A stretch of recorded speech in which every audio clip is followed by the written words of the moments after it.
As if the title or thumbnail weren't that obvious, this video contains heavy spoilers for 2025's Game of the Year, Clair Obscur Expedition 33. Yeah, I know it's only July, but I am that confident it will win. Bro, GTA 6 is not even coming out this year, there's literally no competition, unless Silksong decides to show up. I will also include spoilers for Attack on Titan, Mr. Robot and Life is Strange, because I think the game draws a lot of inspiration from these pieces of art, unintentional or not. Let's get into it. Clair obscur dans des gros peintures trouvera sans elle. Clair obscur bleu de lin. If you're gonna give someone flowers, you should probably do it before they wither and die. I'm sorry that I'm late to the hype train that took off for this year's big surprise, Clair Obscur Expedition 33. A couple of months late, not too bad, but still I should have placed all of my attention on this game instead of the remake of Oblivion. Don't get me wrong, I had my fun experiencing that game for the first time. Shameless plug for my video. But this right here is on a whole nother level. From the first time I launched the game all until the final credits, and even beyond them, Clair Obscur hasn't left my mind for even a second. This is Baldur's Gate 3 level of quality and passion. I can literally feel the love of the developers put into this game as it fills me with an overwhelming sense of admiration. Pause. As a team of around 30 people managed to create one of the best games I have ever played, and also gratitude that I got to experience it. I could go into detail about all the things I love about this game, and I might do that in a long comprehensive video someday, but I cannot seem to find my own words right now as I'm constrained by this overwhelming feeling. I want to do this game justice, and I don't want to repeat what everyone has already mentioned hundreds of times. Yes, the art style of the game is literally out of a painting and breathes life to the world through its unique touches. The soundtrack is now probably the best compilation of music in any game ever, for me at least, and I'm saying this wholeheartedly. From somber orchestras to epic battle themes, the soundtrack dragged me through all types of emotions, leaving me with no time to process it all. Oh, and the gameplay. Coming from a devoted turn-based combat hater, this shit right here has completely revolutionized the genre. You're telling me I have to learn the attack patterns of the enemy and parry my way to success? Bruh, is this Sekiro? I don't know if I can technically call it turn-based, because every turn I have something to do. The flow of the combat is so fast that you don't have the time to get bored, and the rhythm aspect is what gets you addicted and completely ruins all other games in this genre. For real, I dare you to go back to any JRPG after taking a hit of this crack. It's like returning to long-form content after TikTok ruined our dopamine receptors. Please stay and support this channel, I beg you. All of the previously mentioned elements already make the game a masterpiece, but the developers had to make sure that we will never forget about Expedition 33 when they wrote the story. Games are an interactive medium, so mastering the gameplay part is practically the main focus for everyone who is involved in this avenue. However, I am still on the unpopular side of things, where the story represents the heart of the game. Whilst the gameplay is the spine that holds everything together, the story just adds soul to the experience and makes it unforgettable, and nowadays the story aspect seems to be neglected as most developers don't bother crafting a memorable narrative, as it doesn't constitute an infinite source of revenue. If I remember correctly, the last story to have a huge impact on me was Cyberpunk 2077, so 5 years ago. The last game to make me cry was probably Red Dead Redemption 2, so you know, it's been a while. Well, now I have a new, more recent point of reference, as the story of Clair Obscur was so emotionally impactful, it made me cry during the first 30 minutes. I'm talking about the Last of Us level of emotional introductions. Matter of fact, this might be one of the best setups to a story and universe I have ever seen in media, period. You get blinded by the gorgeous art style and music only to immediately get hit by the depression track, which perfectly sets up the intrigue of the story, the context of the universe, and the motivation for the player. I can compare this moment to Eren's mom getting eaten by a titan in that one popular anime, as it fills the viewer with grief and questions that desperately need an answer. And ironically, the answer in Expedition 33 is grief. Check out my dad's video about Clair Obscur if you haven't yet, I'm not stealing the idea. Grief is the ever so present theme in this game. The now iconic intro shows how the gamage works, as Sophie is Thanos snapped out of existence, and not long after, the entire expedition gets wiped away by one mysterious man who returns at the end of Act 1 to kill Gustave. We're not even halfway into the game and we've witnessed so much death that grief not only becomes the center motive, but the actual motivation that keeps our main group pushing forward. Let me contextualize the universe a bit before I get ahead of myself.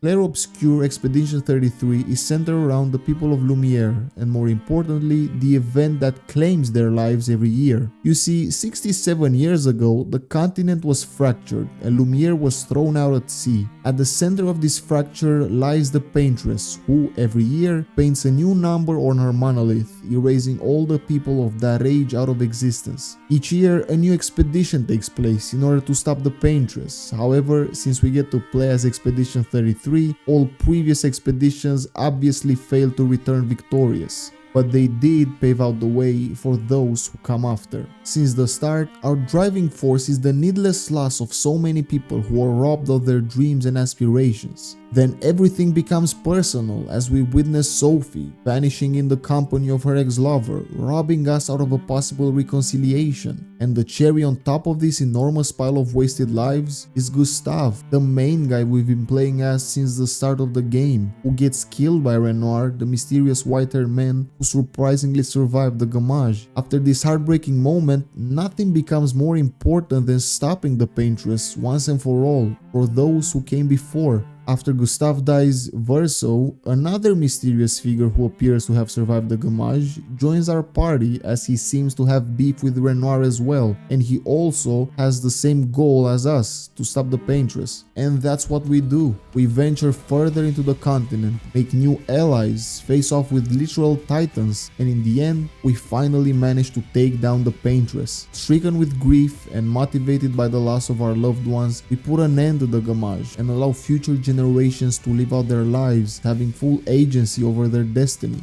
However, that would have been way too simple, and Clair Obscur doesn't like doing things that way. What if I told you that killing off the paintress didn't stop the gamage, but actually accelerated the entire process, and the entire population of Lumière gets Thanos snapped as well, including our main girl Maëlle, who is the little sister / daughter figure of Gustave and the second protagonist of the narrative. That is when Clair Obscur goes full Mr. Robot on our asses, because it turns out that everything we witnessed so far was not real. Okay, technically it was real, but everything occurred inside a painted world, so parrying is not the only thing they took from Dark Souls. This is where I will try my best to be as clear as possible, but also as brief as possible, because the timeline and reality get all fucked up. So turns out that the main characters are actually the Desandre family. They are conveyed to us as painters, having magical abilities to paint real worlds into existence. The family is formed by the two parents, Aileen and Renoir, and their three children, Clair, Alicia, and Verso. The catalyst that sets the events of the story in motion is a fire that claims the life of Verso and also disfigures Alicia, leaving her unable to speak.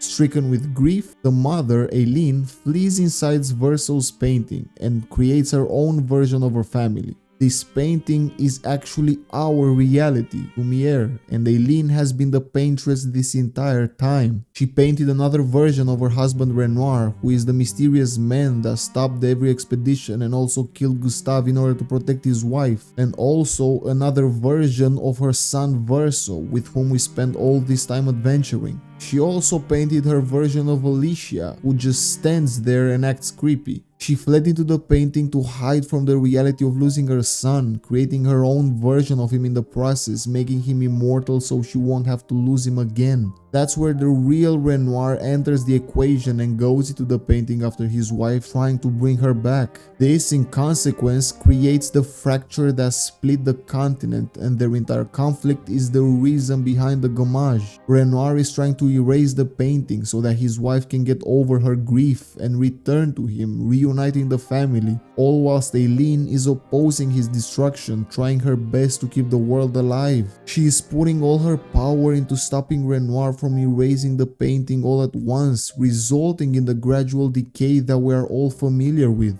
The paintress writing a new number every year was only a warning and a farewell to her beautiful creations, as she is left powerless to stop this from happening. Its grief turned into love. As the conflict between the parents persists, Alicia is forced to enter the painting herself, trying to bring her family back. However, she gets overwhelmed by Aileen's chroma, so she gets repainted in a new image. Alicia then gets born again as Maëlle, losing all her memories from her previous life, all until now. After embracing both identities and with her mother out of the picture, literally, Maëlle wants to repaint the world of Lumière, bringing back everything that was lost. However, she gets stopped by the real version of her father, as his goal to bring the family together has not been achieved yet. Teaming up again with our trusted allies Lune, Ciel, Monaco and Verso, we push through all the adversity one last time and defeat the real Renoir. The painting is safe. However, as long as the painting is left standing, the grief will always be carried with it,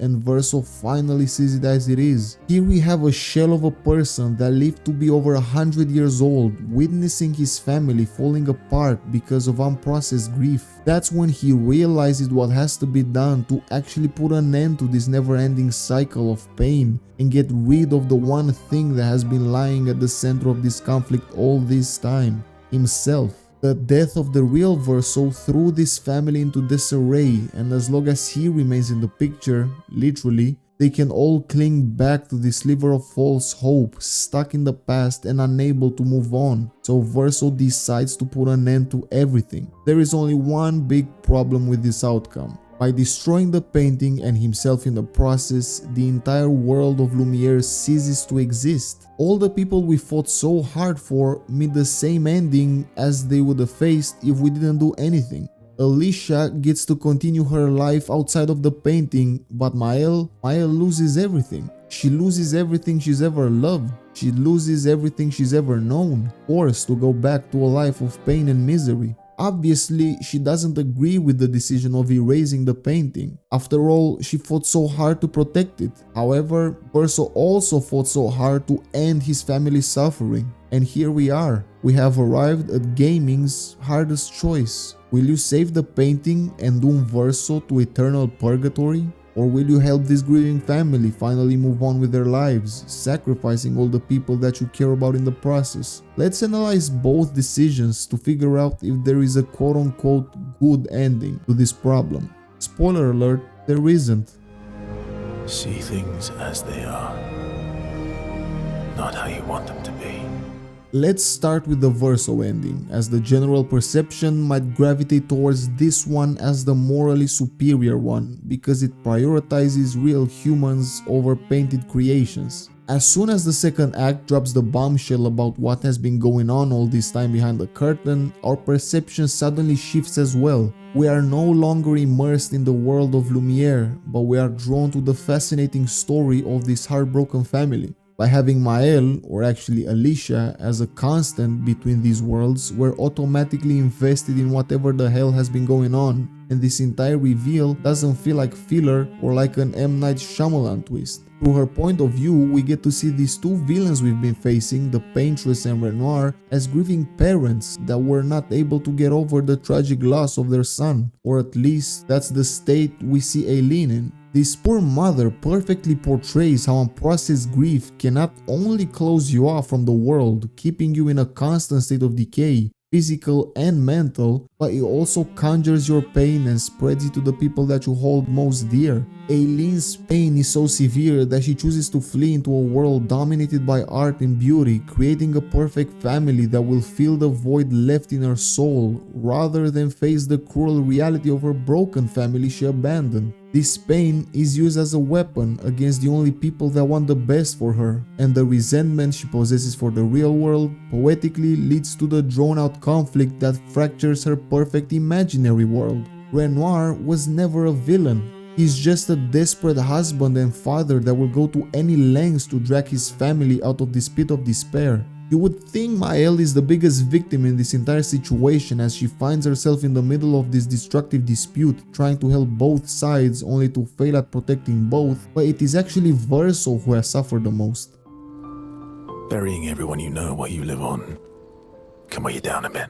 We're talking about a person who was brought into existence to purely satisfy the needs of a grieving mother. His entire purpose was being a replacement for a boy he will never meet, permanently living in his shadow. For 100 years, not only did he witness all the people he cared about getting obliterating expedition after expedition, but he was also drained by the constant degradation of his family. He literally embodies the essence of limbo, being forever stuck in eternal emptiness. Not only that, his mere existence will forever inflict pain on the people that created him, as they will continue to cling to the idea of him, not his actual being. He's just a fragment of Verso, but he will never be or replace the real Verso, who his family misses. This is basically the ending of Mr. Robot all over again. Painted Verso is the hacker version of Elliot, and in order to let the real Verso rest and to stop the cycle of pain affecting other people, you have to erase this version for the sake of everyone involved. After all, love is about letting go.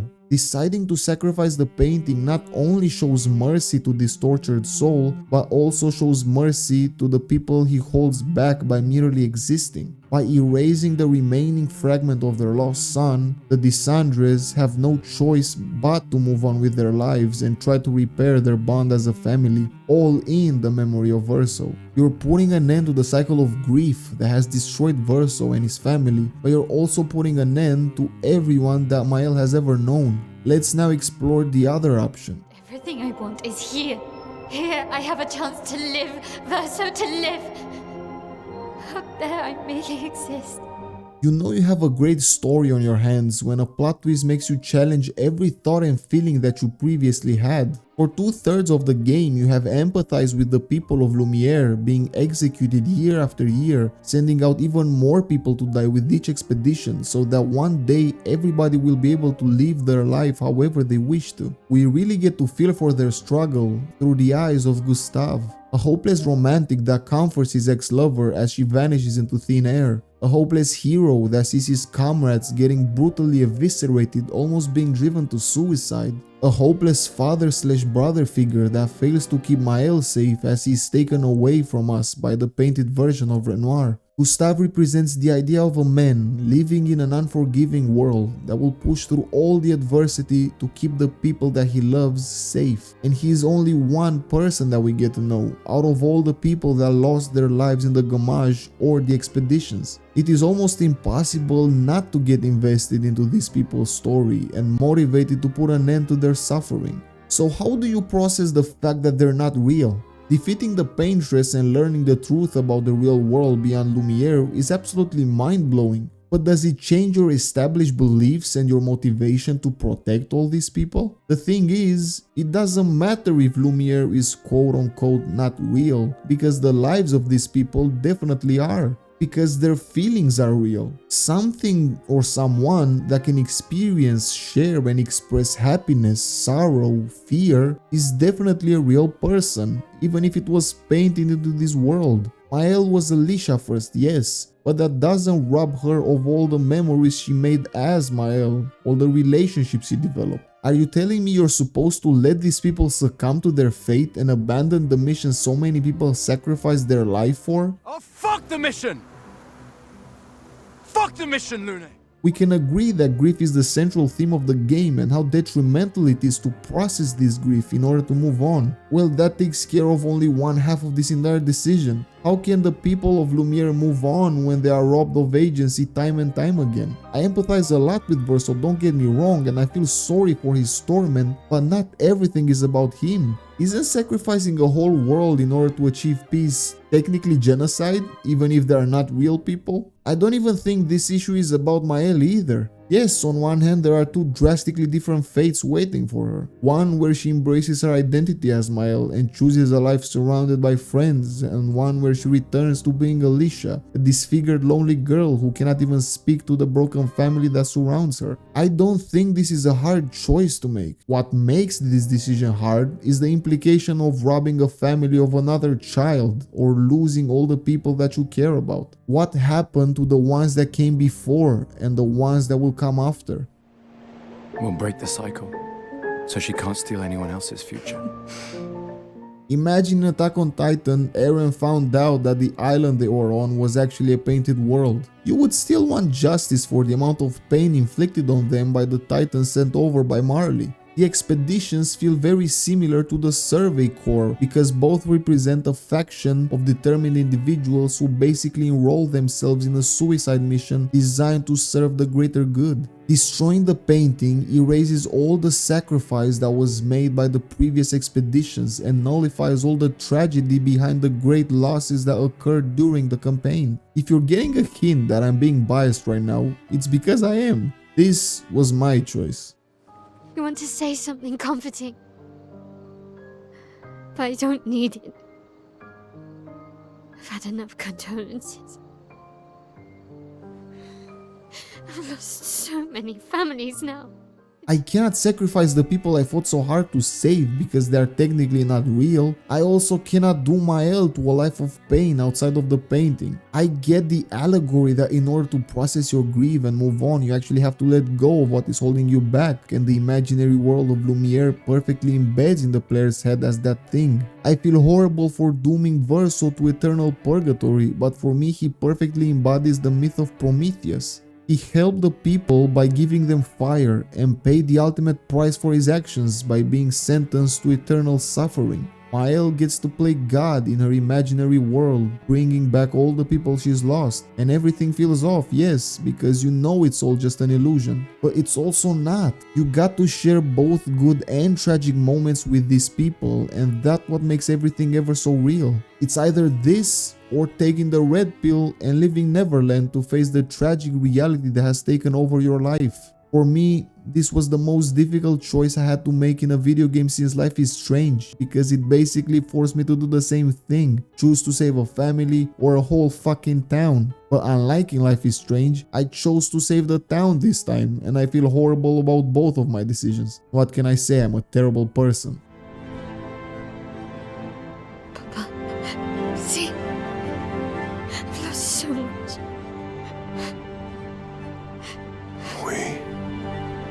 We both lost so much.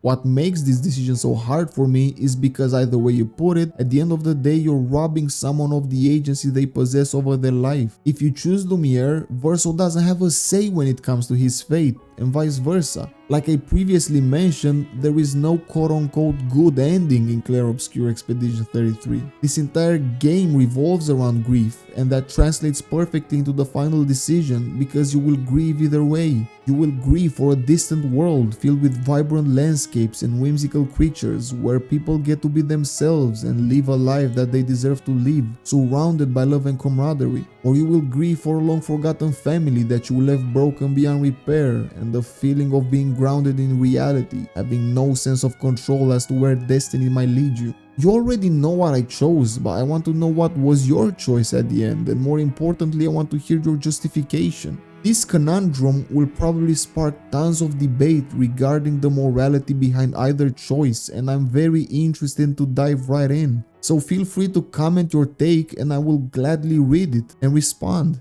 Clair Obscur Expedition 33 came out of nowhere and completely stole the show, which is surprising considering that this name is not marketable at all. The final choice I wanted to touch upon today in order to create a unique video that I haven't seen from anyone yet is just one groundbreaking aspect of this game, but the rabbit hole goes way deeper and I don't have the time or the words to emphasize them today, so I will leave them for another time. This is definitely a title that has to be revisited even if you 100% it. Until that day, I want to thank you for staying with me and for watching this video. Your presence has been priceless. I hope that you take care.